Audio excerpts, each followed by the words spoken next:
So hello and welcome to the Chapter Tech Edition, a few of our favorite chapter tools for our 2021. Now, I will tell you that we started this conversation at CEX last month, and we had so many cool ideas that we are doing the spillover here. So we've got a lot of cool things to share with you today. I'd like to get your fingers warmed up a little bit. It's, after all, is a tech conversation in a chat. What's the newest app that you've added? Maybe it's to your phone, to your tablet, to your desktop, whatever. What's the latest app that you have added? Okay. I love it when someone is ready to go. We have Calendly. Who else? Come on in. DoorDash. Yes, Kristen, absolutely. DoorDash. All right, keep coming in. Keep coming in.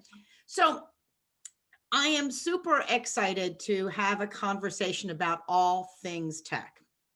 And one of the things that I think that is really exciting about this particular conversation is it's an opportunity for us to share wins. We're not sharing problems, we're sharing wins. And if you kind of have to make a really cool segue to who your hosts are, Bill Highway and Mariner are all about helping share the wins in the community, right? So Bill Highway, of course, as you guys should know, maybe you do, maybe you don't, but they're all about helping you guys automate and simplify operations. And if that's something that's on your 21 to-do list, reach out and give them a call or an email and have a quick chat. For Mariner, we're all about wins in working with volunteers and creating incredibly successful chapters and other geographic components, and happy to share anything else that we can with you. So we got together, it's been now 4 years ago, to build this community. And we were laughing today when we jumped on because they said, "Oh, Peggy, you're all about CEX logo." And that's right. That's right. The logo is CEX, the shirt CEX, but really CEX is 365 days. We really want to be all about the community, and we really want to be about finding those wins, the not wins, helping us pivot and make the best that we can out of those. And as a community, we try to build in lots of opportunities for conversations, lots of opportunities for us to share what's going on in our lives. And as we share, be able to teach as well as in our own ways learn. And so we've got 3 things coming up that I just want to do a quick highlight on. Our December webinar is all about chapter performance reimagined, and we're going to take a look at taking your association's growth to the next level. We threw in the very tail end of December, a really lighthearted 45-minute coffee chat on the December 29th. And the idea here is goodbye 2020, hello 21. Also, I am super excited that Lori Rubin is going to join us for a January conversation on coaching chapter success in the new year. So the community is alive and well, inside, outside of the actual conference of CEX. Now, what are we going to do today? What is today's agenda? So basically, we have got 3 things we want to talk about, right? We want to talk about tech for communications and brand alignment. We want to talk about tech for delivering training virtually. Now, let me pause because you should be seeing, or you probably saw some additional faces on the screen today. And I am super excited that I have been able to talk in Megan and Samantha to join us for the first 2 parts. And then the third part's going to be tech that checks boxes. And we're going to basically share what we've learned from CEX, what we've learned from conversations before and after that. Now, this is another part of where the community is and where we're going and what we're doing. We have created a Google Doc that we launched at the CEX virtual conference, and it's called CRP Tech Wins. There's the bit.ly. It's also in the chat. We are curating any ideas, suggestions, wins that you have. Suggest that anything that you're using go ahead, share it in chat. Absolutely. This is all about us having a conversation today. But do me a favor, head on over there and share it there as well. All right. Whew. Are we ready? Yes. Let's go with a poll to find out a little bit more about what you guys are thinking about. I'm going to launch our first poll. Did you have a tech win in 2020? Yes, put it in chat. No, let's see if we can help you get one in 21. Not so much a win, yet worthy of a share. All right. Share it in chat. All right. Rolling in here. I love when the fingers get warmed up and we can start getting some really good conversations here. All right, we've got we're closing in on about 60% of you have checked in so far. Good. I'm going to give you about five more count, a count of five. 5, 4, 3, 2, 1. Get your last minute thing in there. Excellent. All right. So a number of you, almost half of you said yes, or maybe it's worthy a share, if not a complete win. And I see that this chat is alive with ideas.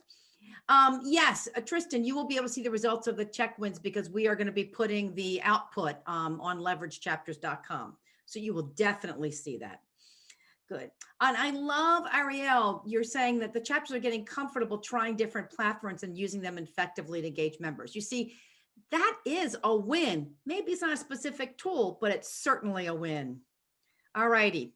Let's go to a second follow-up poll. What I want to find out here, because we're going to be talking about lots of different types of tech tools.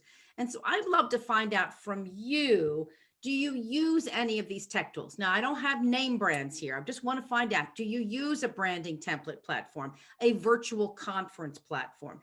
Do you have an infographic or a graphic maker tool that's a fave for you? What about video creation? And Election Lab, we had a lot of folks, we're going to share 2 of them on this call. What about an auction app, a form maker, or an awards platform? So go ahead, just let us know which ones you have. And then that way, what we're going to do as we go along is build into our conversation what you are using. Susan, I love this. You secured a Zoom corporate account so that all chapters have their own Zoom accounts. Now that's really cool. And I love that. But Susan, tell us how many chapters you have, if you can, in the chat. And then also tell us, how did you market or communicate or promote that? Because I think that's also an important piece when we bring a technology to our chapter leaders, is how do we help them embrace it? Okay, lots of virtual meetings allowing us to participate. Yes, I mean, Andrea, I think I was just on the Entomological Society's chat today. And one of the things that we had a number of people say was how it had opened up the opportunity to be involved with the conference this year because it was virtual.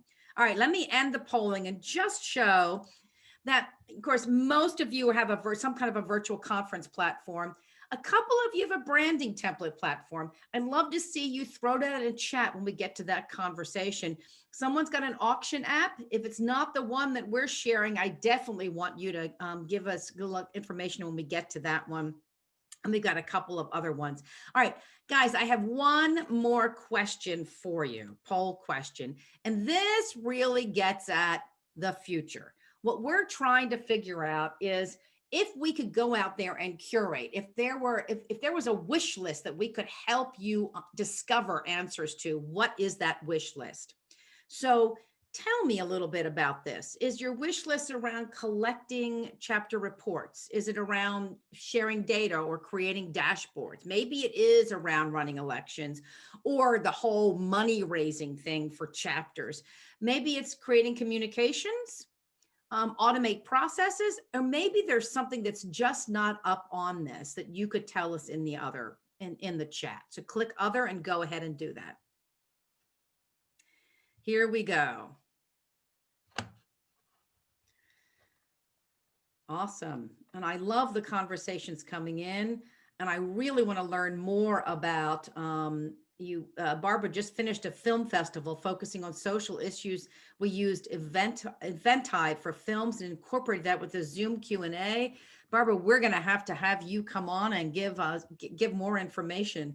If not, if we can't, if we run out of time today, I'm going to reach out to you. That's awesome. Yes, Pathable. We're going to be talking about that. Woohoo! Jot form, Kathy. Absolutely. All right, guys. We've got about 70% of you in, and to keep us moving along here, I'm going to give us a 5, 4, 3, 2, 1. All right, guys. Excellent. So you guys have given us the wish list. Our goal today is to check off a couple of these, but also curate what we don't already have on this list. So I'm going to go ahead and get us started talking about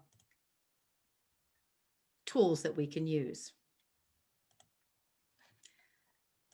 So in our tech conversation today, let's start with communications. Wow, the 2019 chapter benchmarking study told us that about 36% of associations have a branding agreement. Those that don't want one, and very importantly, those that do are finding that it's not exactly checking all the boxes. It's difficult to enforce well. There's still a mismatch in branding and communications, which ties back to number one. And volunteers, well, sometimes it's just too much. They're mismatch or not are not being in alignment because they just don't have the capacity to do that. That's why I am super excited to bring Megan Bryan on, because they at the Association of Government Accountants realized this. And they said, in fact, we need a graphic solution that's going to ensure chapters use correct branding, right?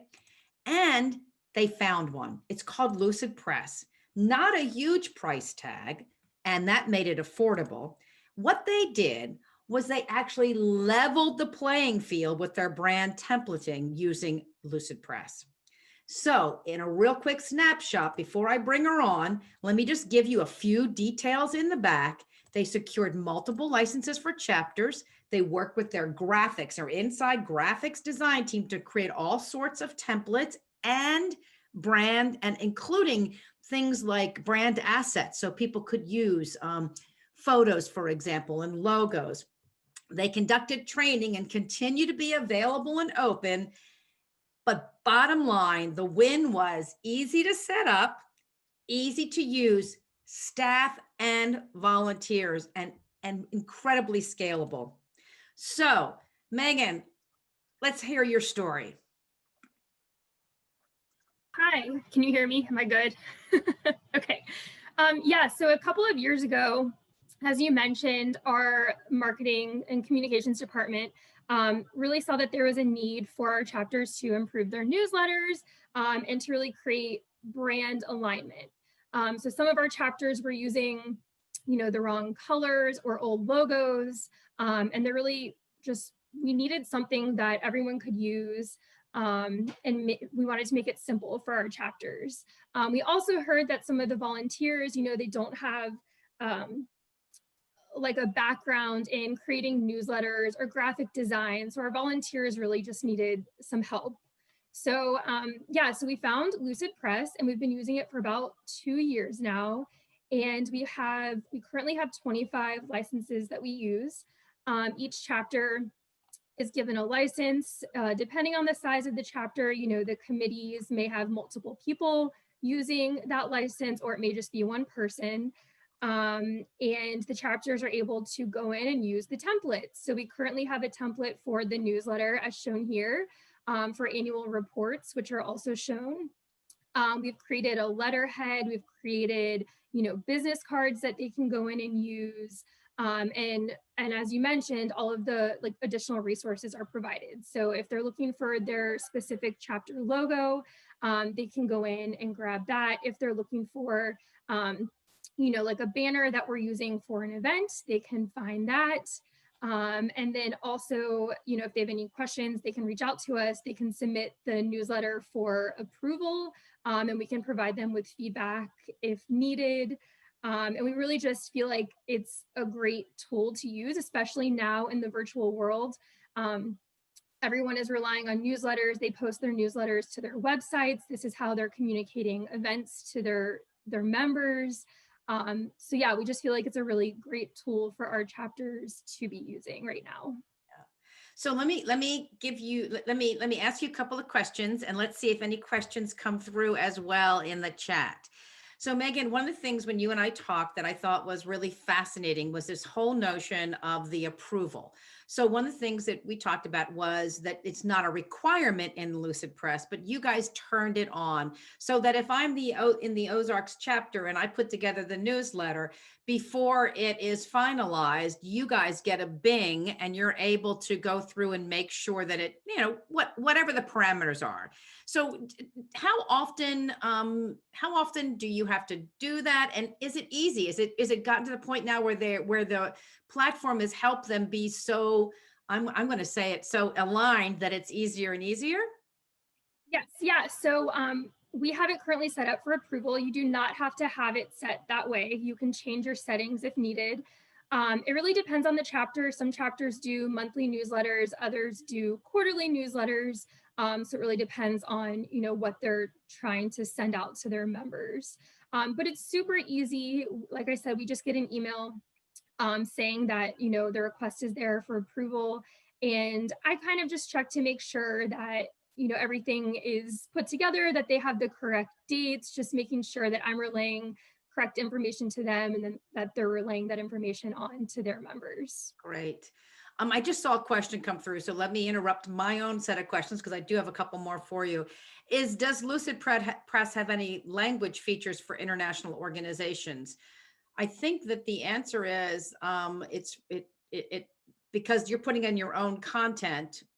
It probably is whatever language you're using would be good. But Megan? Yeah, no, I agree. You're adding your own content to it, so you could change it as needed. Okay. Great, because that makes a huge difference. If folks from around the globe can also connect with it.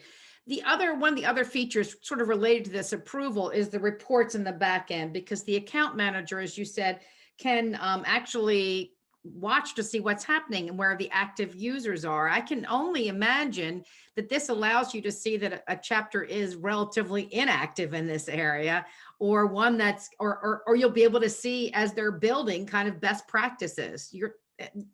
How do you use it?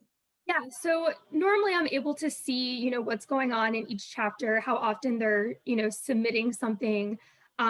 But our account manager with Lucid Press, they can easily send me a report and tell me a certain chapter hasn't, logged in or tried to build a newsletter within, a few months. And so then I can reach out to the chapter and kind of check on them, see what's going on, see if I can help. So yeah. Great. Awesome. So the other thing, and the one piece I believe that we see here, that off to the side, you had one of the chapters, maybe it was this Ozarks, that went ahead and created an annual report using the template. And that got you guys to say, well, hold a second, we could create templates based on kind of a demand. Tell me a little bit about how your design team is doing this kind of ongoing curation or ongoing development, really.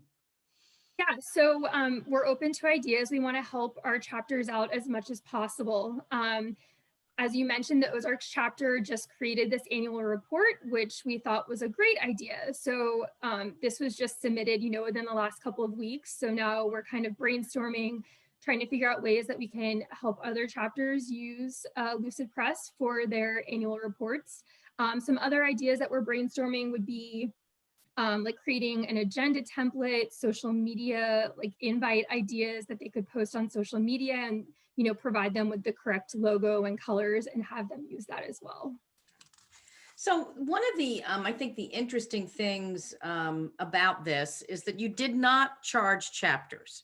And I realize that you weren't in on those very early discussions. And so if this is something you can answer, but you guys had to have come up with a business plan for this. What were the thoughts around the fact that you were going to invest in this and, allow chapters to have it? Sure. Yeah. So, like as you mentioned, I wasn't fully involved in this, but I think our main thinking process or thought process was that we wanted to help the chapters with brand alignment and mainly volunteer satisfaction. Some of our chapters were creating a Word document and trying to send that out, and it really wasn't getting the message across that really needed that they needed to be sent out. So we thought that this was a way that we could help our chapters. They could, by generating a newsletter that is well put together, using the correct logos and information could really help the chapter, have more people attend their events, relay their messages. Maybe it could catch someone's eye and they would join the chapter. So we really just thought that this was a way to help them as much as we could. And relatively low cost. I mean, the package that you're paying for now is certainly that many of us could find a way to absorb. I got two questions in chat for you. The first one is about accessibility. And I'm presuming that Barbara is referring to this platform being accessible to folks that are sight impaired potentially. Do you know about any of the functionality features around how open this platform is to being engaged by folks with lots of different challenges they're facing? Unfortunately, I do not know the answer to that. Okay, great. We'll figure that out and send it to you.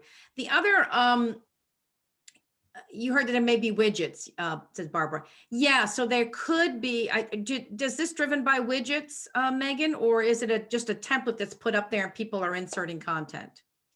It's just a template that, we create and they can insert their content.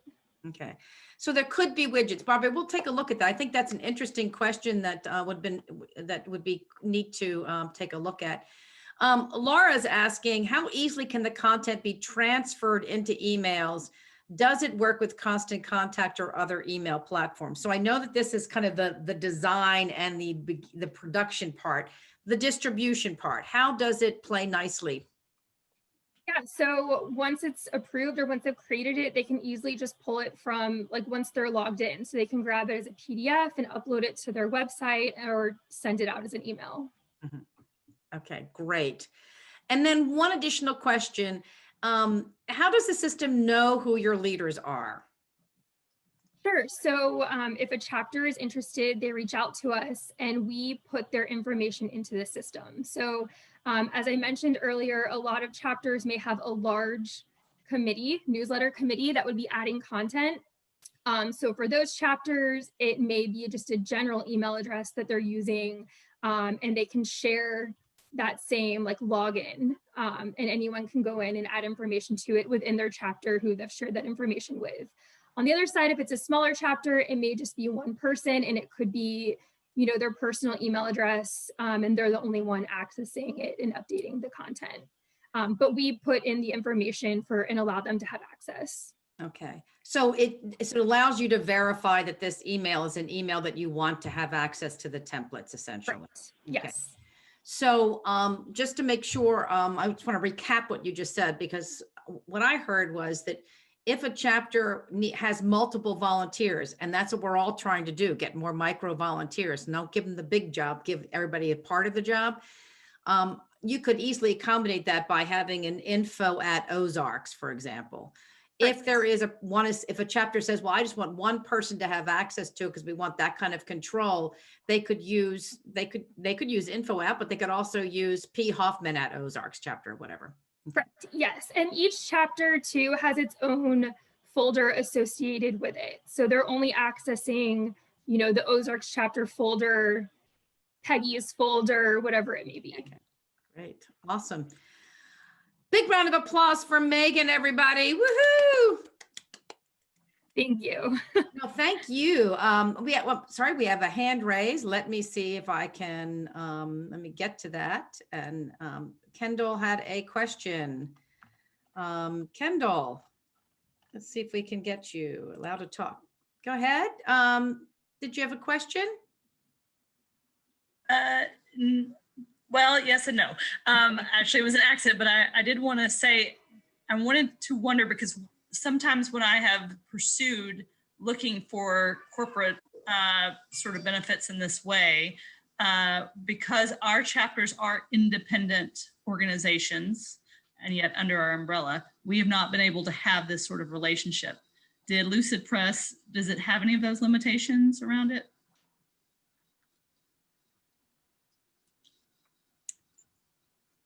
Let's see. Go ahead. So I'm not 100% sure. So we are the account owners, I guess, with Lucid Press, and then the chapters kind of are under our umbrella and are able to then use it. I'm not sure if I'm 100% understanding. Yeah, so essentially, there's actually many price points on it. So some of your chapters could get their own accounts. You could be the corporate account holder and allow people to have individual accounts, which may be a way of you giving a little bit of a carrot to get people moving in the same direction a little bit. So that would be interesting for you to look at. But and the other question, I guess, and this would be something that be worth exploring, is if there are brand assets in one account, can they be shared across multiple accounts? Because I think that's the other issue, right? Because if a bunch of people have different accounts, but you want to give them brand assets to use in there, I'm sure that that's acceptable. Yeah, Megan is nodding her head. Awesome. Megan, you have been, thank you for sharing. You have been really, this has been a great example of how we can help our chapters really embrace brand alignment, but also take their communications up another step. But then it also gives you an opportunity to see who's doing how much activity. So there's that kind of that side benefit to it. So thank you, Megan, again for enjoying us. Any last comments before? I know you have to run anyway, so I'm trying to. Yeah, I was just going to say, so I wasn't involved in the full implementation of this. I just joined AGA a few months ago, but if you guys have any questions, feel free to, get in touch with me and I can try to get those answered for you. Excellent. Awesome. Thank you, guys. Thank you. And let's talk about a few additional communications tech tools that were shared not too long ago. I'm going to start up here with Venngage. Amanda Darling from our CEX talked about how she has used Venngage as a really low-cost graphic designer. She gave some examples, and she said, and I'm sure that it's still open. You can reach out to her. But Venngage, she said, has really changed their ability to help their chapters have really good graphics. Michelle Ewing from AGC America also shared that they're using Animoto, which is, of course, a video production many of you may know. She had some wonderful links that she shared, and we're happy to share those with you as well.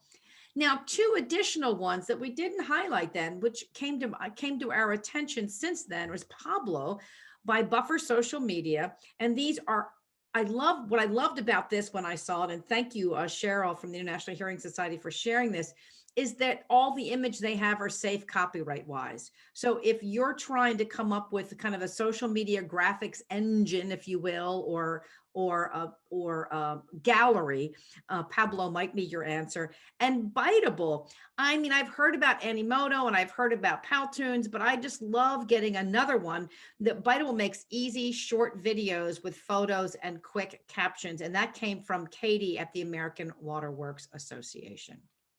So lots of cool ideas. Share yours in a chat. And I saw a couple of good relationships conversations happening in there as you guys were sharing more communication saves. Let's move on to training and education, which is another major area for those of us that work with our chapters that we have to address. And with 76% or so of us having a dedicated leadership conference, finding that plan B had us on our toes this year. What was kind of cool was that about 77% from the chapter benchmarking study say that they offer webinars, and that certainly offers as a starting point. Well, when you put those two things together and you have a really innovative group, you get what Association for Talent Development was able to do. And I'm delighted to have Samantha Herman here. But basically, they were like a lot of us. They had to shift an in-person conference to virtual. Now, what I think is really interesting about this, you have to understand, is their conference is big with multi-streams. It's not like some of our other ones, which are relatively small. And the other thing is they had to say, how do we look at this before and after? So how are we making this not just a single point in time, because it is going to be an investment? They chose Pathable. Now, yeah, 20,000 might seem like a big outlay, but this is where I think part of the smarts that Samantha is going to share with us comes in. You see, they actually tapped into the virtual conference platform that could be used across the association. So they were able to make the business plan that this was something that was supporting their incredible network, very large network of geographic organizations, but also was going to be something that could be used in other parts of the organization. When we don't keep ourselves in silos and try to solve our problems by ourselves, but when we walk out and we say to the whole association, how do we collectively solve for problems? So this is a great story when it comes to that. But there were two additional items that really kind of raised my eyebrows or got me thinking. One was how they captured favorite in-person experiences in new ways. And the second one was how they created that access beyond the conference.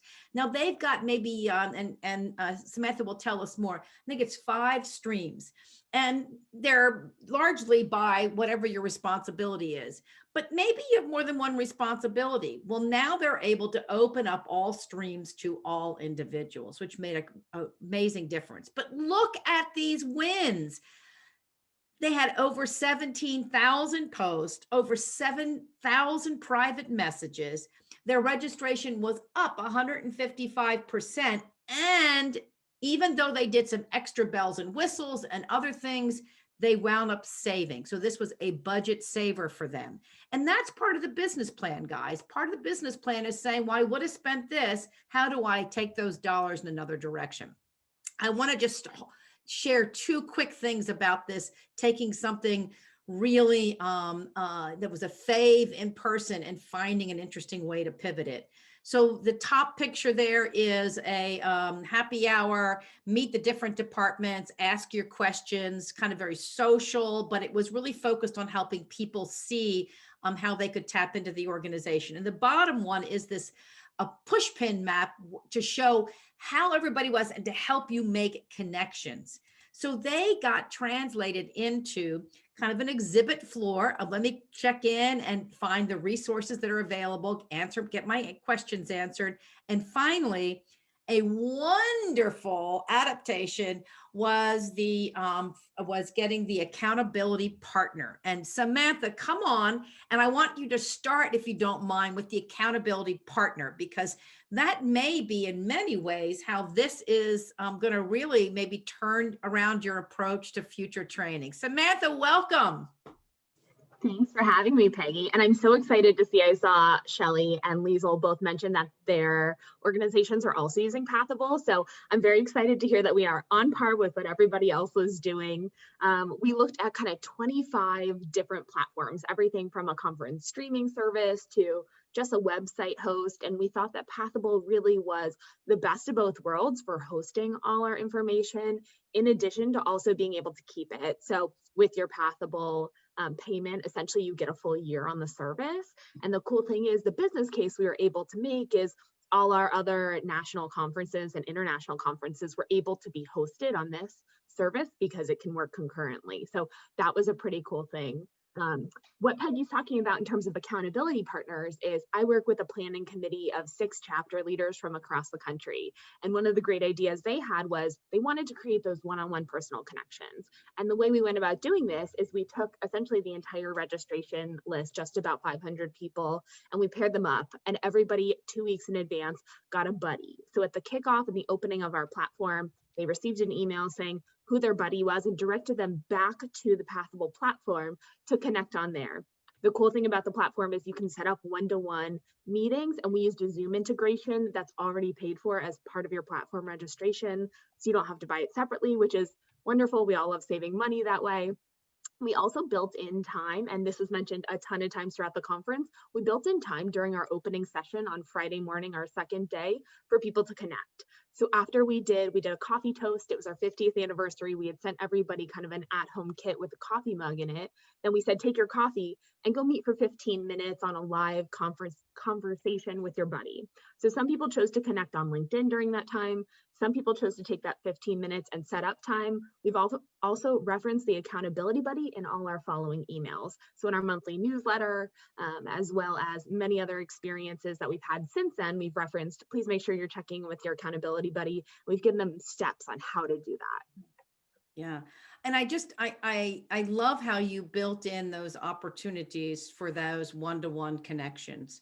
But talk to us just real quickly about, I mean, that's an amazing number of posts and discussions and live chats. So just talk a little bit about that as a success element and how maybe you're going to see how you can get that to have life after the show. Yeah, I think one of the biggest concerns anybody has with moving to a virtual experience is, will people actually want to engage, and will they actually want to take the time to meet other people and benefit them that way? So we saw so much discussion on the discussion board. We really thought, oh my gosh, we're going to have to really kick this off and drag it through. And we just did not see that that was the case. So we started I posted 5 initial conversation topics, things like, have you ever attended this conference before? What do you do for your daytime job? What's your role in your chapter? Really easy, simple, light hitting things. And we saw some traction. And by the end, people were just going wild. They were sharing best practices. They really wanted to know more about it. I think a big driver of this was we had live gamification on, which was pretty cool. So people got points every time they added to the discussion board, and it automatically populated in there. We called it Chapter Leader Game On. On their Game On section, they could see a live population of the points they were receiving and where they were on the leaderboard towards our top 5 prizes. So I think that drove a lot of the individual engagement on the leaderboard, which was awesome. Great. Now, my understanding was you kept the actual conference open for what was, I think, 90 days afterwards, so people could actually digest some of that content. Correct? Did you get that? Yeah. Did you get that kind of reaction? Absolutely. So we did a few things. One, I opened the conference platform 2 weeks before the start of the conference. We used a single sign-on to personify, which is our backend system at the company. And so the other cool thing is we paid for one API integration, and every single conference we have that we use Pathable for now can use that same integration, and we don't have to pay for it again every single time. So that was a really great benefit that we had by doing multiple conferences on one platform. We were able to use that to then build into our 5 tracks. So people got 2 weeks to sign in, build their profile, add pictures, points for that. And then our 5 concurrent tracks that we offered the beginning session of them. The first 45 minutes was pre-recorded. Then they had a 15-minute live Q&A. We did the pre-recorded portion so that the facilitators could be live in the chat the entire time. Essentially, the video was playing, and then they came onto a live Zoom and were able to do a Q&A that way. At the end, we combined both those video portions, and we saved the full 60-minute recording with the live chat available for anybody to access for up to 90 days. So we wanted to give them through their transition cycle. Most of our chapter leaders will transition over at the end of the year. We know they're doing strategic planning for 2021, and we wanted to give them the time. So the cool thing about this, where they normally are able to attend maybe like 6 or 7 live sessions, they're able to have all 30 recorded live sessions and then also reach out to the speakers. So all the live polls that were done are still available and live in our platform, so they can see those as they're rewatching the recording. We could have made them available for up to a year, but the cool thing is we're going to pre-package them, take them out of there, and then use them on our website as kind of small micro learning bits later on. So I want to stay with that for just a moment, because there's two things in that part of the story that I think are some really good wins for us to kind of highlight.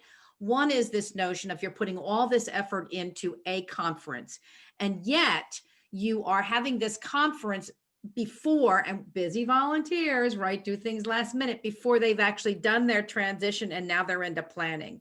And so what you did was you said, how do I make this content then accessible at the moment of need? So I totally love that.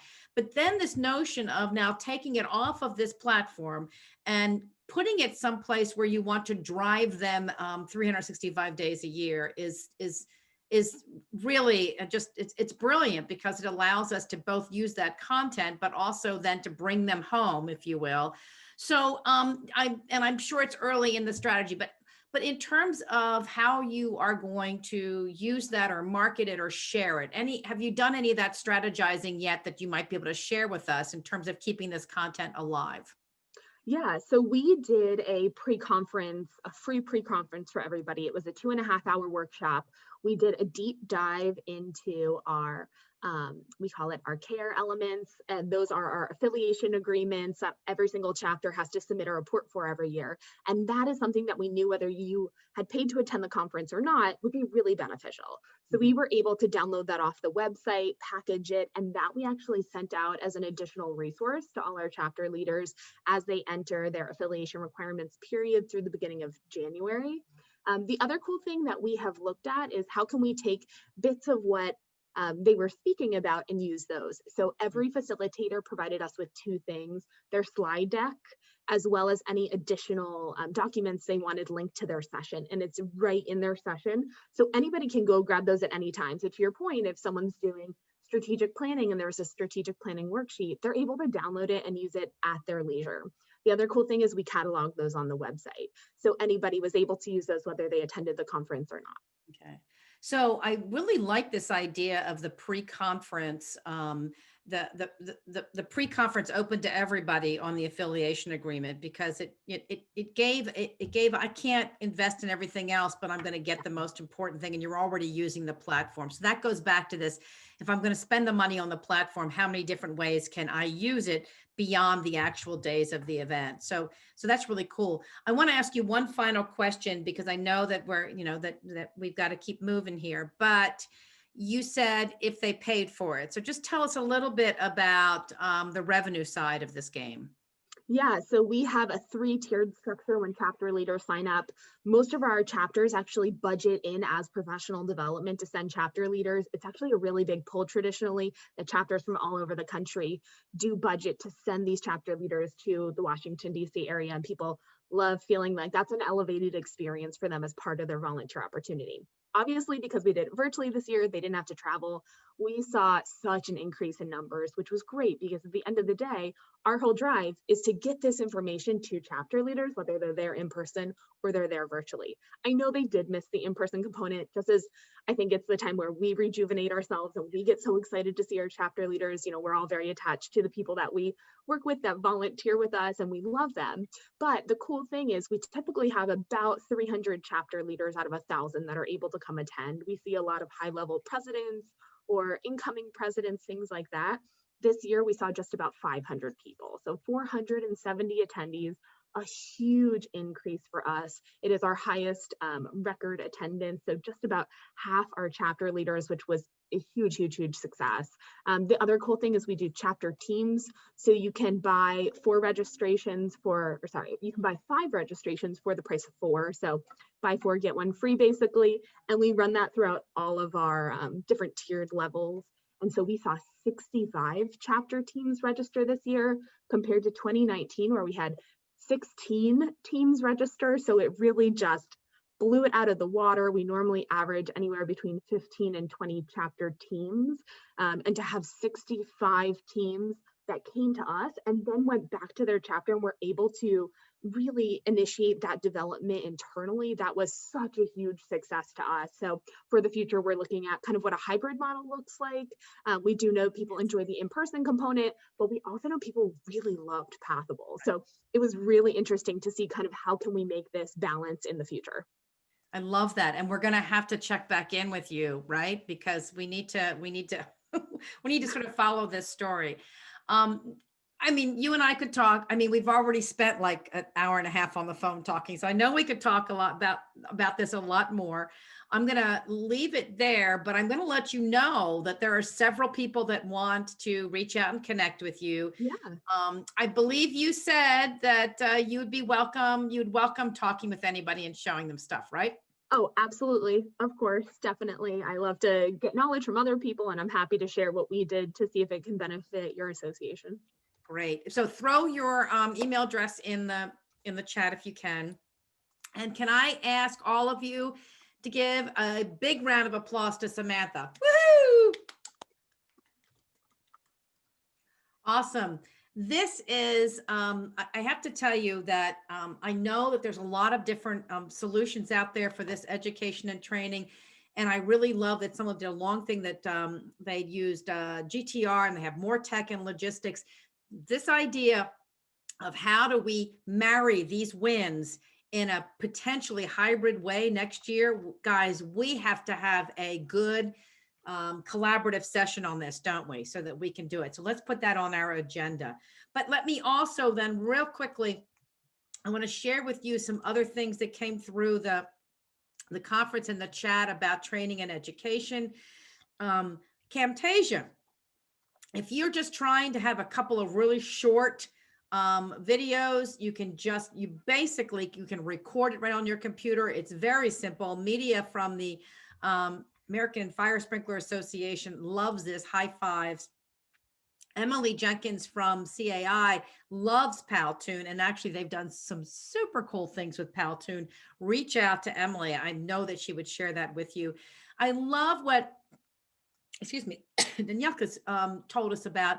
She reminded us that if you use things like Mentimeter and or Kahoot, you can build in some training. So you could have a video, for example, and you could build a Kahoot that goes with it.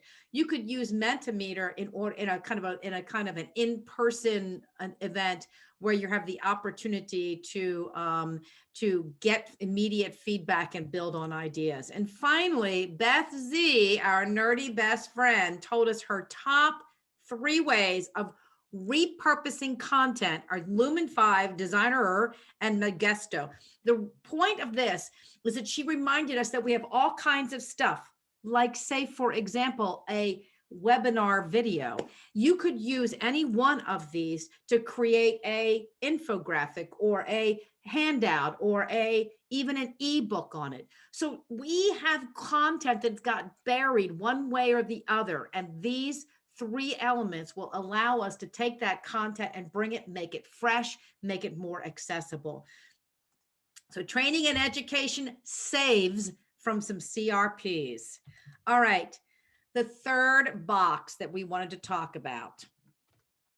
This is all about tech that checks boxes. Now, this is kind of a little bit of, I'm going to call it a miscellaneous category. But as we talked to folks, we heard that people were saying, I need to have a more efficient use of tech that connects leaders to you as the CRP, as the organization that is supporting them, and or connect leaders to their work. So these are sort of a potpourri of options here that make reporting easier, that pivot to virtual for auctions and elections, and actually allow you to be more accessible in a lower lift or an easier lift to our volunteers. So let's run through a couple of these that we found. So starting with that, that notion of forms. Now, we've talked a lot about JotForm, and I saw some folks in the chat have used JotForm and Google Docs. I thought that this cool one coming from Laura, who's on, I believe, Form Assembly, as a really cool additional thing of being able to upload directly into their Salesforce. So what I really like about this idea is that she's streamlining work in addition to having a cool collection tool. But then also, as she said, she can put any of this in Excel reports to analyze data. Now, John Torres from the Maryland Farm Bureau, right here in my neighborhood, loves Cognito. I had never seen this before. It's a super free, easy to use form builder that is worth taking a look at. Now, I love this idea also from Emily, open water. Now, I don't know how many of us, raise your hands, are using open water for awards, but they pivoted and started using it for their chapter recertification platform. I think that's brilliant. And what I love is that they're able to, the staff has an easy access to look at it, to download it and put it into their own file. So they've really simplified that whole process around collecting the reports that need to be collected. And finally, the first of two suggestions for CRPs that are busy and trying to be accessible. The first comes from EDTA. Mary Ann talked about Calendly, and she says it makes it super easy for leaders to schedule meetings. And I love this. I love her comment. Look, just set it and forget it. This notion of I want to be accessible, but this telephone tag, this email tag, goes away with Calendly. And a follow-up to that is from Joanna Leon from Work. She talks about using Teams. Now, they're integrating Teams system-wide, but she actually has really encouraged them to use the chat function in their channel to be able to ask quick questions. Again, it is eliminating the running around of the emails and the running around of the phone calls and allows people to really connect.